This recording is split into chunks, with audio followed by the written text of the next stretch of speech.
اگر ایک بار میں اس کے ہاتھ لگ جاتا تو پھر میرا بس نکلنا بہت مشکل تھا، کیونکہ سب نے یہی دیکھا اور سنا ہے کہ سانپ اپنی لپیٹ میں لے کر ایسا کستا ہے کہ انسان کی پسلیاں توڑ دیتا ہے۔ خیر، میں نے ایک نظر ڈالی اور آہستہ سے اٹھ کھڑا ہوا۔ ارد گرد بہت ہی خوبصورت پہاڑی علاقہ تھا، ایک طرف تو پہاڑ اور دوسری طرف گہری گہری کھائیاں۔ اگر ذرا بھی بھول چوک ہو جاتی تو یہاں سانپ کھا جاتا یا میرا پیر پھسلتا اور میں کسی کھائی میں جا گرتا۔ اسے کہتے ہیں پہاڑ سے گرا اور کھجور میں اٹکا۔ میں آہستہ آہستہ پیچھے ہٹنے لگا۔ شاید سانپ بھی میرا ارادہ بھانپ گیا تھا۔ اس نے جو ہی اپنا اتنا بڑا منہ کھولا، میرے تو 14 طبق روشن ہو گئے، اور اس نے اتنی زور سے پھنکارا کہ میری سٹی گم ہو گئی۔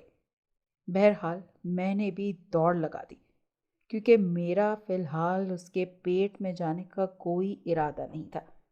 میں تیزی سے آگے بڑھنے لگا اور اللہ کا نام لینے لگا، لیکن سانپ بھی میرے پیچھے ہی تھا۔ میں اتنا تیز دوڑا، اتنا تیز کہ شاید اتنا تو کبھی کوئی میراتھن میں بھی نہیں دوڑا ہوگا۔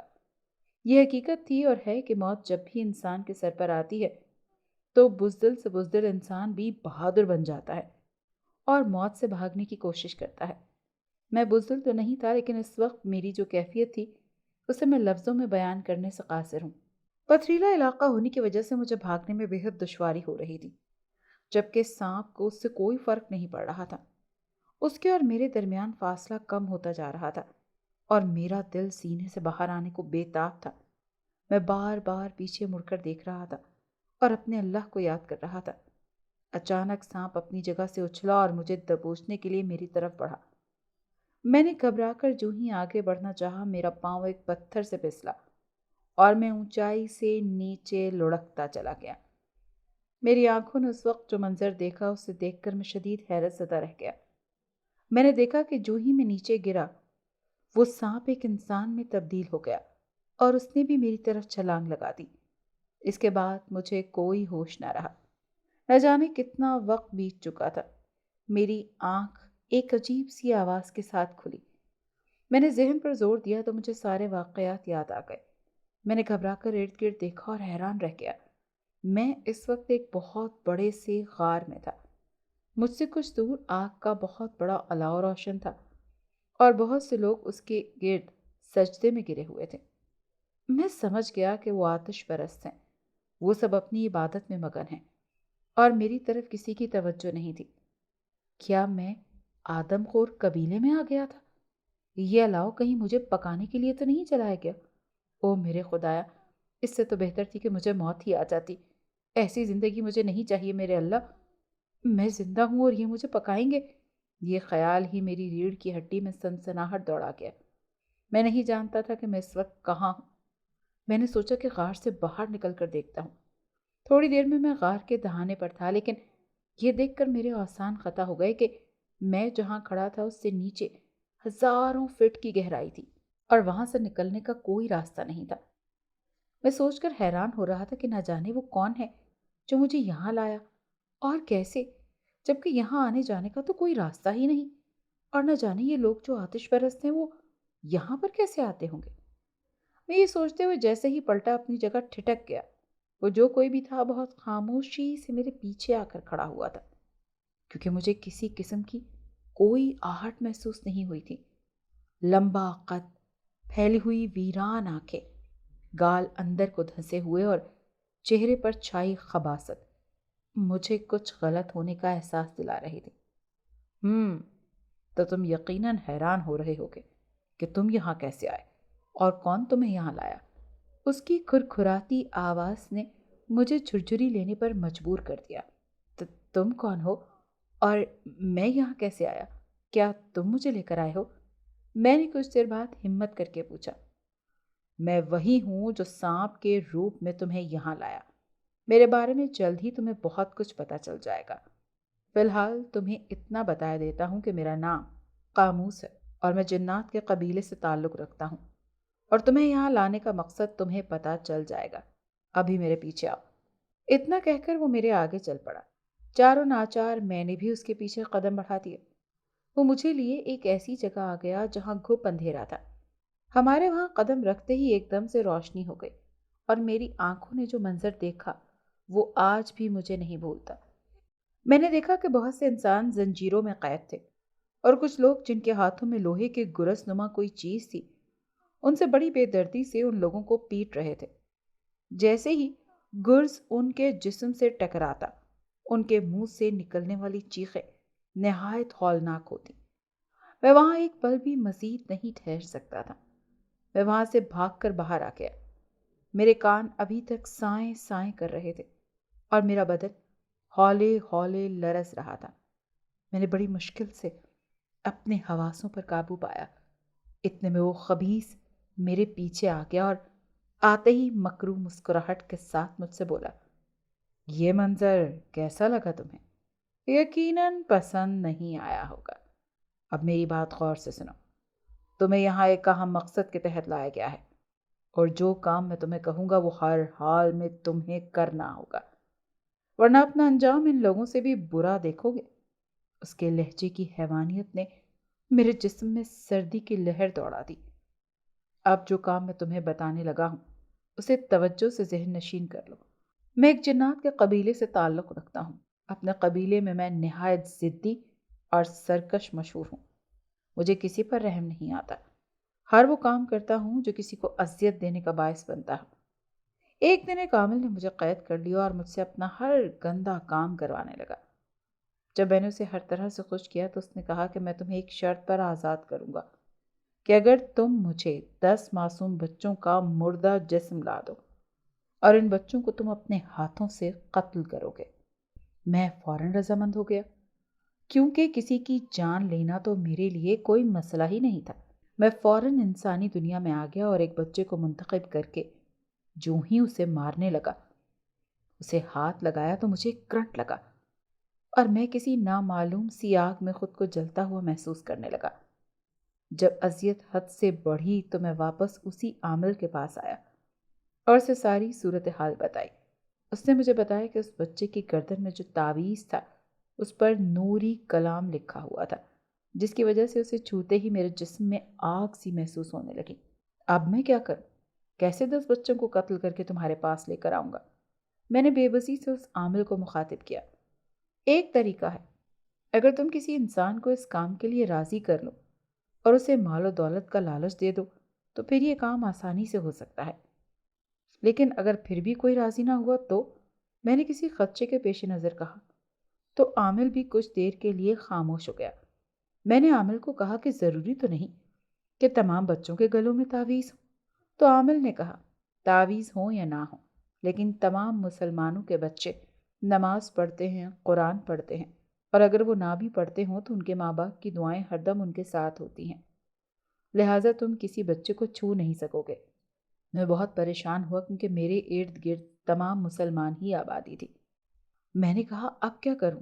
پھر عامر بولا، تم ایک ایک کر کے 10 آدمیوں کو راضی کرو۔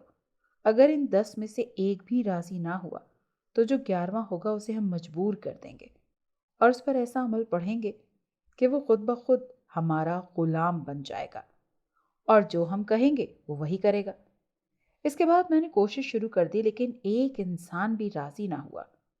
10 آدمیوں نے انکار کیا تھا۔ اب تم 11ویں آدمی ہو۔ تم پر ایک ایسا عمل پڑھ کر پھونکا جائے گا کہ تم خود بخود یہ کام سر انجام دو گے۔ قاموس کے ہونٹوں پر مکروہ مسکراہٹ دیکھ کر میرا دل چاہا کہ میں ابھی اسے ختم کر دوں اور اس زمین کو ایک غلیظ وجود سے پاک کر دوں، لیکن وہ سب کو سانپ کے روپ میں شکار کر کے یہاں لایا تھا۔ میرے خیال میں تمہیں سب سمجھ آ گئی ہوگی۔ اب میرے ساتھ آؤ۔ میں اسے انکار کرنا چاہتا تھا، لیکن پتہ نہیں مجھے کیا ہو گیا تھا۔ میں سحر زدہ سا اس کے پیچھے پیچھے چلنے لگا۔ میرا دماغ میرے کنٹرول میں تھا ہی نہیں۔ میرا وجود ایک اندیکھی طاقت کے زیر اثر تھا۔ میں اپنی مرضی سے سوچ تو سکتا تھا لیکن عمل نہیں کر پا رہا تھا۔ چلتے چلتے ہم ایک ایسی جگہ پر آ گئے جہاں سے آسمان صاف نظر آ رہا تھا اور وہ جگہ ایک گول دائرے کی صورت میں تھی۔ یوں لگ رہا تھا جیسے ان پہاڑوں کو تراش کر ان کو گول دائرے کی صورت میں بنایا گیا ہے اور ان کے درمیان ایک عجیب الخلقت آدمی بیٹھا ہوا تھا۔ اس کے آگے ایک بڑا سا برتن پڑا تھا جس میں بہت سا خون اور گوشت رکھا ہوا تھا۔